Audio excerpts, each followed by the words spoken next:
vamos a tomar contacto de inmediato desde Junín con el doctor Ginés Barrios Alderete. Él es analista político, es consejero regional en Junín, y también desde la región San Martín con el señor Tomás Carrasco Manrique, analista político, magíster en investigación. Queremos saludar a ambos por permitirnos esta comunicación a través de RCR, Red de Comunicación Regional. Doctor Barrios, qué gusto saludarlo. Gracias por atender esta comunicación. Buen día, muy amable. Buenos días, José. Gusto de saludarlo. Lo mismo que al señor Tomás Carrasco. Qué gusto saludarlo, don Tomás. Muy amable. Buen día. Buen día, señor Hernández. Buenos días también al señor Barrios, que es invitado de la reunión. Bien, el motivo de esta conversación es un poco para analizar los cambios ministeriales y el momento político que vive el país, ¿no? En primer lugar, quería precisamente trasladarle la inquietud al doctor Ginés Barrios Alderete, ¿no? Respecto a los cambios ministeriales, ¿no? Si han sido necesarios o falta mayor relevo, ¿no? Me gustaría conocer una primera impresión, doctor Barrios. Bueno, José, igualmente reiterándole el saludo al panelista que también participa de esta conversación matinal. Los gabinetes ministeriales deben refrescarse, deben renovarse en la medida de la percepción que tiene la población respecto a la imagen presidencial. Sin embargo, es notorio, es patente que la señora Boluarte coquetea pero no gestiona, ¿no? Coquetea pero no lidera. Tiene un perfil bastante escaso para los grandes retos que tiene el país. Recientemente se ha reunido con los gobernadores regionales y le ha hecho ojitos a ellos, como una forma de afianzar su popularidad, pero no con la, digamos, con la transparencia que merece una gestión presidencial que debe basar su perspectiva sobre resultados. Y el resultado es deficiente, especialmente en el tema económico. Es verdad que venimos arrastrando situaciones sumamente difíciles y los conflictos políticos sociales han golpeado terriblemente nuestra economía, que no solamente se ha detenido, sino ha retrocedido significativamente. La recesión aún sigue siendo evidente. Bajo esa premisa se ha planteado un cambio, en este caso recae en la persona del señor Arista, a quien ya le han salido confrontaciones bastante abiertas respecto por lo menos a 5 investigaciones que afronta en el Ministerio Público. Algunos dicen que siendo investigaciones hay que darle el beneficio de la duda y serán los resultados en el sector que de alguna manera afiancen la imagen de la presidenta y sobre todo le den seguridad y estabilidad al país. Esa misma inquietud quería preguntarle al señor Carrasco, ¿no? ¿Qué le parecen estos cambios ministeriales? ¿Si eran necesarios o faltan otros relevos en otros sectores, señor Carrasco? Bueno, es cierto, se ha relevado las carteras de economía, energía y minas, defensa, eh, pero creo yo que no solamente se trata de refrescar el gabinete. Si bien es cierto, el cambio principal de economía y finanzas con el exministro Contreras era un cambio evidente porque no encontró resultados positivos de su gestión. La situación de la recesión económica lo reconoce el mismo INEI. La economía peruana arrojó continuos resultados negativos durante el 2023. Se estimaba un crecimiento del PBI de 3% y se cerró el año con cerca del 5%. Lo peor para la economía peruana, el peor crecimiento luego de 25 años. Hay una decadente inversión privada, que es el principal motor de la economía, según el BCR, más o menos llegamos al menos 7.3%, que también es el peor indicador en los últimos 15 años. Eso es en cuanto a economía, ¿no? Pero sin embargo también hay otras carteras que merecen ser evaluadas y si es posible cambios, el caso del interior, ¿no? Porque los resultados que ellos mismos lo reconocieron cuando sustituyeron al general Angulo, los estados de emergencia no estaban dando resultados, pues ahí había responsabilidad política. Sin embargo, se mantiene en el cargo y lo que es peor, a pesar de las observaciones que viene haciendo el Congreso de la República, parece que va a continuar con el respaldo político de la Presidenta de la República. Ahora, el pueblo se va a preguntar, pues, si realmente este cambio de ministros realmente va a poder solucionar los grandes problemas que tiene el país, ¿no? Y yo considero que no, ¿no? Los problemas siguen creciendo. ¿Por qué? Porque el responsable político del Consejo de Ministros, que es Otárola, con el 8% de aprobación, se mantiene en el cargo, a pesar que no ha demostrado estar con la capacidad necesaria para conducir los destinos del país. En estas condiciones yo observo este cambio ministerial que ya nos lleva a 45 ministros en el periodo de la presidencia de la señora Dina Boluarte. Usted ha planteado, señor Carrasco, y le voy a trasladar la pregunta al doctor Barrios, ¿no? Uno, la posibilidad que también se evalúe cambio hacia adelante del ministro del Interior, Víctor Torres, ¿no? Pero también la falta de liderazgo, pero además la falta de acercamiento hacia la población de la presidencia del Consejo de Ministros, que también tiene cifras muy similares a la de la Presidenta de la República, ¿no? ¿Esta es una falta de liderazgo o se requieren otras acciones, señor doctor Carrasco? Bueno, no nos olvidemos que la señora Boluarte toma un gobierno totalmente desgastado. Es un gobierno postizo y que de alguna manera, por intereses subalternos, ha convenido con el legislativo para que juntos se vayan hasta el 2026, como alguna vez lo señalé en Televisión Nacional. Y efectivamente, o sea, no hay absolutamente un rol confrontacional del Congreso de la República como sí lo tenía con anteriores regímenes. Entonces, siendo un gobierno postizo, por ende, es un gobierno endeble. Los hechos que han ocurrido recientemente en Ayacucho, por ejemplo, pinta de cuerpo entero de cómo se ha perdido el principio de autoridad. Si bien es cierto, un sector de la población puede estar bastante sentida por los sucesos que han ocurrido durante la convulsión social a la vacancia de Pedro Castillo, eso no amerita que se formen escaramuzas y terminen prendiéndose de los cabellos de la presidenta.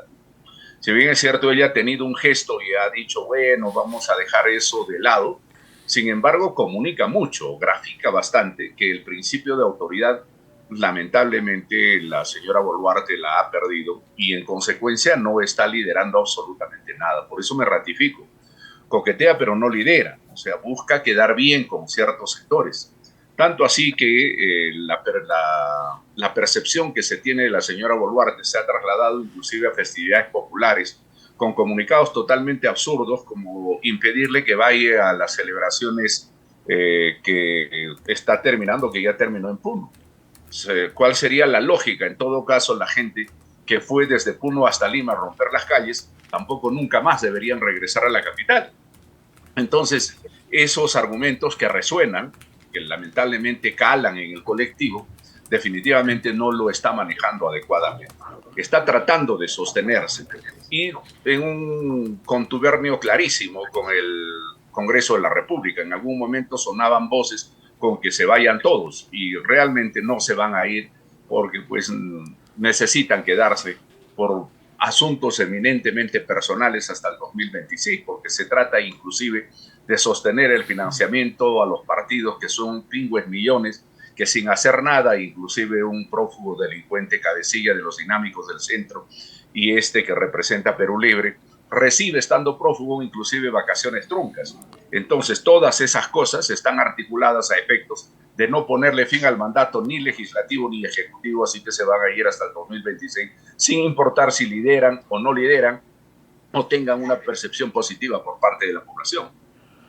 Ahora, señor Carrasco, de acuerdo a esa línea de análisis que se está trazando, o sea, ¿se puede mantener el gobierno con esta precariedad, con esa falta de apoyo, con esa falta de respaldo y sobre todo con esa carencia de liderazgo? ¿Se podrá mantener hasta el año 2026 el gobierno?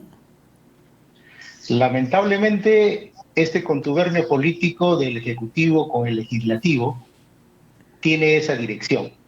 tiene ese único propósito. Y eso es lo que viene haciendo daño al país. La relación ejecutivo y legislativo viene conduciendo al hecho de que no se esté fiscalizando debidamente los hechos de corrupción que se vienen dando en el gobierno actual, y además por parte del Ejecutivo viene simplemente haciendo vista gorda a todos los desastres legislativos que se vienen dando en cuanto a la reforma política, en cuanto a la destrucción de algunos aspectos de lo avanzado de repente en periodos anteriores.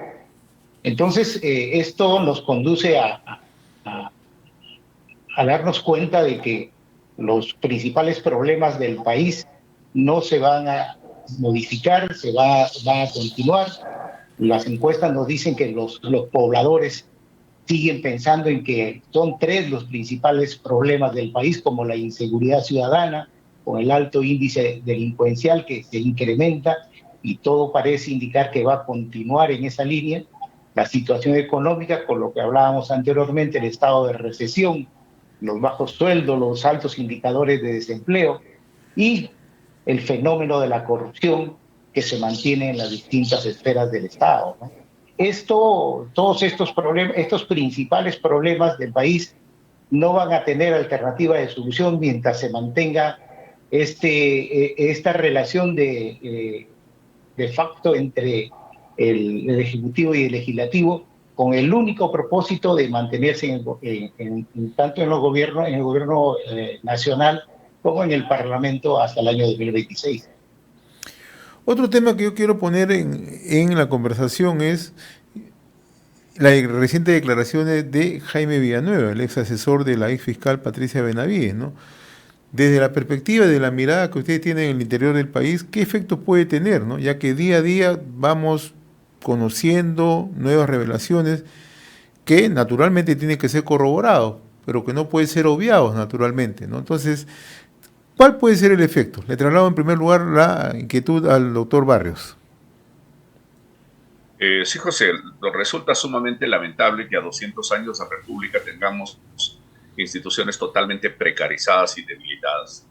Se suponía que a los 200 años de República nuestras instituciones deberían estar sumamente fortalecidas y que los poderes del Estado tendrían que estar encabezados por las mentes más lúcidas del país.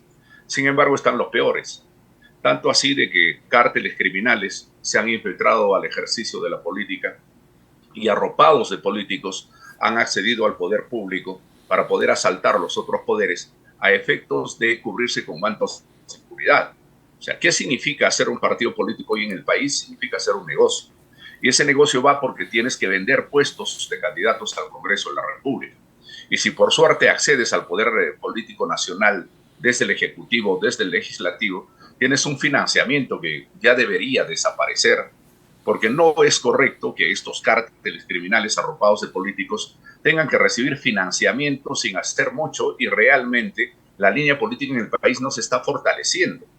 Es decir, el pensamiento debe sustentarse en el sentido de que si el Estado financia a los partidos políticos, estos partidos políticos deberían ser escuelas políticas, pero básicamente relacionados a la gestión pública, a efectos de que sus militantes que acceden a una línea política deberían entender que no basta el requisito de militar en determinado partido para acceder a la administración pública, y una vez habiendo accedido, le quiten el sueldo y por ende no hacen mucho o no hacen nada.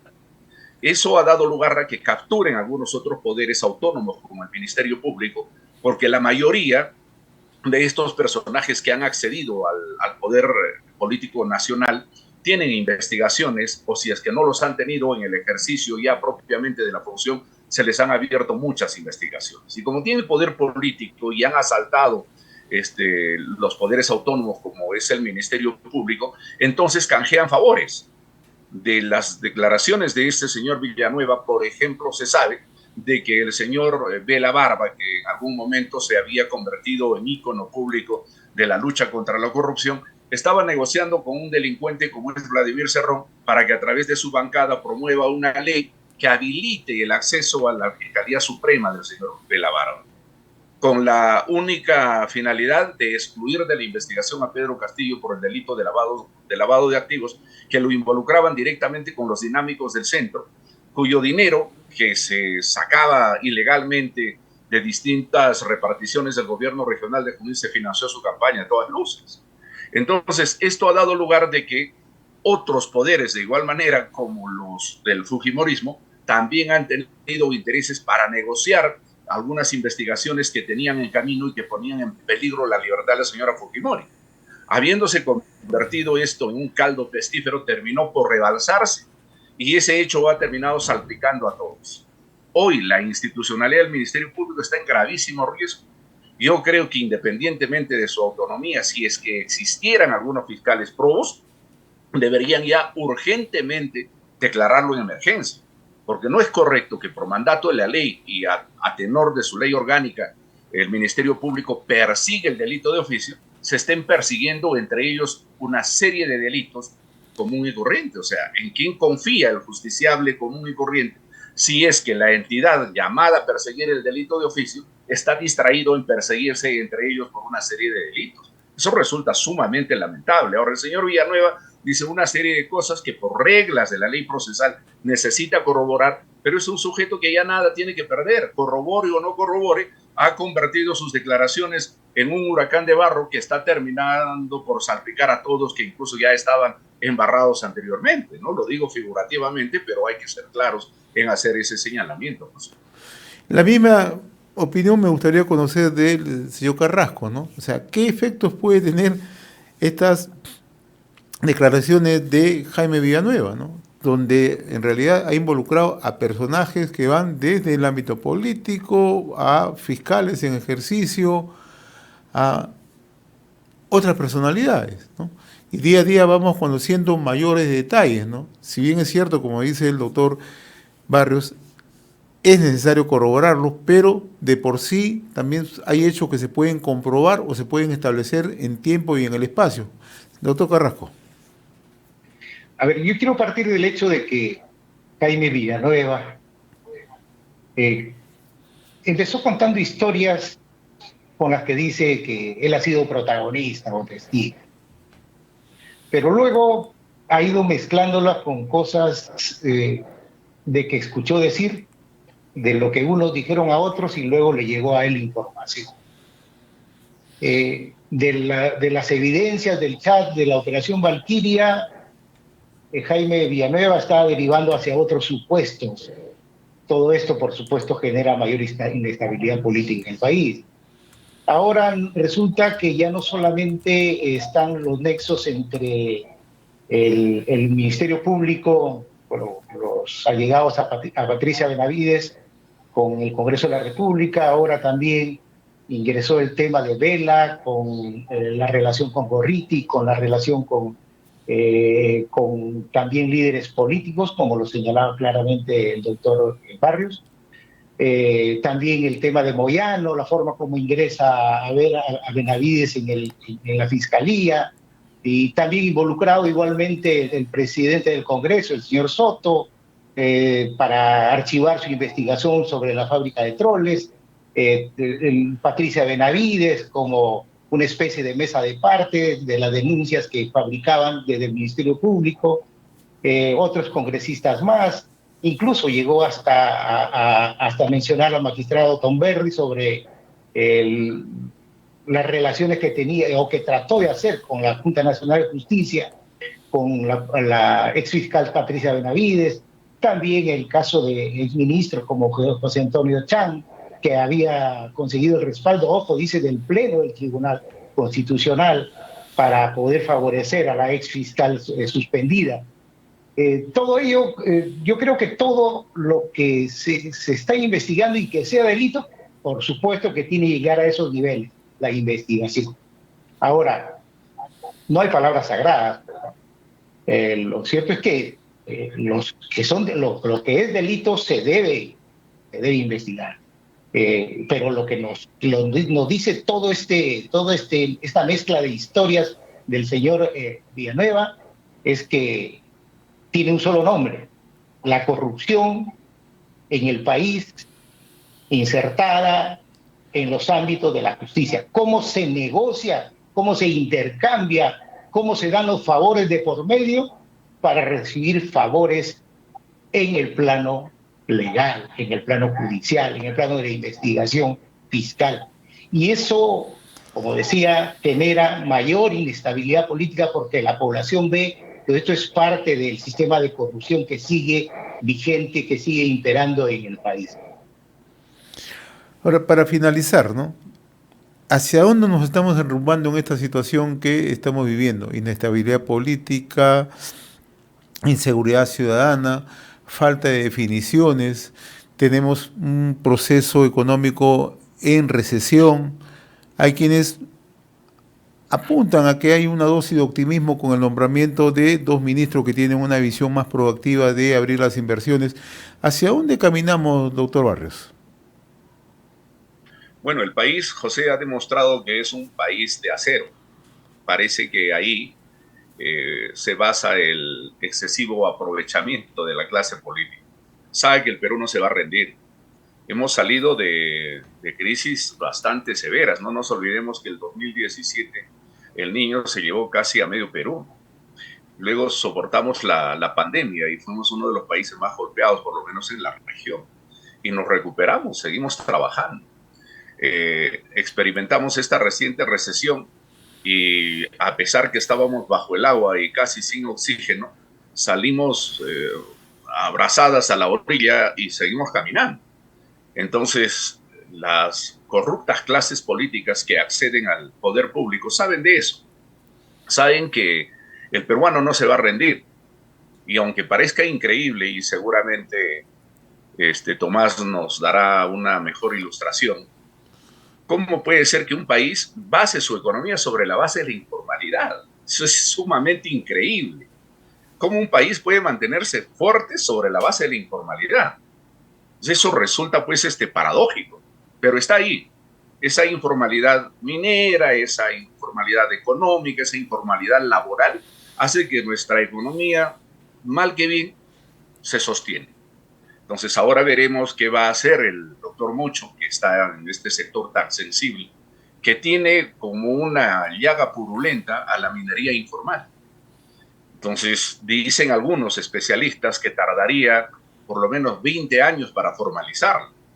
Pero también esto obedece a que debería haber una acción conjunta entre el Ministerio de Defensa, el Ministerio del Interior, especialmente el Ministerio del Interior, como lo dijo Tomás, no ha demostrado pues realmente resultados sobre la base de estrategias que permitan combatir la criminalidad en sus diversas formas. Y una criminalidad bastante agresiva es la que hay en Patás, por ejemplo, donde todos los días se mata a la gente, inclusive por gusto, pero que está asociada básicamente sobre esa actividad ilegal, de donde nacen otras cabezas de ilegalidad y de criminalidad. Pero yendo al fondo del tema respecto a este sector estratégico de minería, veremos que aparte de atraer inversiones, ¿qué va a hacer el doctor Mucho? ¿No? Tiene mucho que hacer por más o menos rimar las circunstancias coyunturales que va a afrontar. Entonces, José, para redondear la idea, el peruano es de acero.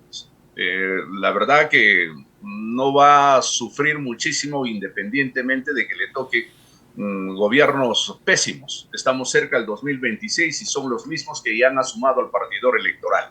Y seguramente el peruano, no obstante que es de acero, se va a volver a equivocar y seguirá sobre su equivocación braceando para llegar otra vez a la orilla.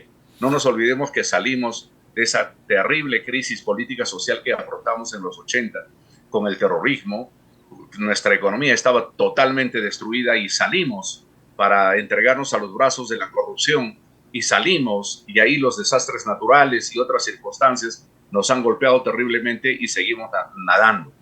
Imagínese, José, que nuestra moneda es la más sólida en la región. Los economistas, y ojalá en esta última parte Tomás podría ilustrarnos mejor, cómo es que en medio de todas nuestras desgracias nuestra moneda se mantiene sólida, nuestra economía en medio de la recesión de alguna manera nos mantiene tranquilos y la verdad que seguiremos seguramente caminando. Si evitaríamos la corrupción, solo la corrupción, seguramente seríamos un gran país, José. Señor Carrasco, reflexiones finales, por favor. Bueno, la reflexión tiene que ver con la preocupación de la gente. ¿Qué cambios vendrán después de estos nuevos hombres de confianza del gobierno? ¿Habrá cambio de estrategias que nos lleven a salir de los graves problemas que tenemos? Yo creo que por ahí es lo que tenemos que enfocar esta situación. Y realmente no se visualiza un plan estratégico de gobierno que dé confianza que existan realmente cambios. Se tiene un gobierno reactivo, igualmente el Congreso, surge un problema y se plantea soluciones de tipo bomberil para solucionar el problema coyuntural momentáneo, pero en el fondo los grandes problemas que hemos visto acá en este panel continúan. Y lo que es más, no nos olvidemos que venimos de una situación pandémica que nos descubrió dos grandes problemas en educación y salud. Y estas lecciones de la pandemia no las hemos aprendido, siguen esperando soluciones. Hablamos de los problemas de inseguridad, sin embargo, no nos damos cuenta que en el Perú tenemos jóvenes entre 15 a 25 años de educación, que solamente han obtenido la educación secundaria en el porcentaje del 57%. Ese 43%, ¿dónde está? ¿Qué alternativas educativas y laborales tiene? Ni qué hablar de la educación universitaria, solamente el 21%. Y eso según datos de quién? Del mismo INEI. Ahora, esto nos obliga a pensar que hay un gran sector de jóvenes que no tiene alternativas en el país, y mucho más con una educación básica que aún sigue predominando la educación libresca, con bajos contenidos de educación para la vida y el trabajo, una educación rural como cenicienta, abandonada en cuanto a atenciones del Estado. Y que, fíjese, hoy mismo aquí en San Martín, el déficit de plazas presupuestales, y que veo según las noticias, no solamente afecta a nuestra región, afecta a muchas regiones. ¿Qué conduce esto? A aulas atiborradas de estudiantes, a centros educativos sin maestros, y esto origina que el problema educativo va a continuar. Quisiéramos de repente ser esperanzados en que esta situación va a cambiar. Lamentablemente esta situación continúa porque no ha habido la voluntad política de solucionar los grandes problemas que tenemos. Ni que hablar de salud, ¿no? Tenemos condiciones precarias en el primer nivel de atención. También un problema detectado en la época pandémica. Ahora, todos estos problemas nacionales, tanto de educación como salud, no han sido atendidos por un problema económico, un problema presupuestal, porque no se entiende que el factor humano es un componente elemental para el desarrollo nacional. Ahora, esperemos pues de que haya rectificaciones. Lo dudo realmente, porque así como está la situación y así como está la relación ejecutivo-legislativo, va a haber realmente simplemente un arreglo más, un reacomodo en el gabinete ministerial, y las cosas seguirán tal y conforme están continuando hasta hoy. Muy bien, yo le agradezco tanto al señor Tomás Carrasco Manrique desde San Martín, analista político, magíster en investigación, y al doctor Ginés Barrios Alderete, analista político y consejero regional en Junín. A ambos le agradezco la gentileza de haber compartido esta comunicación a través de RCR, Red de Comunicación Regional. Ha sido un gusto conversar con ambos, muy amables.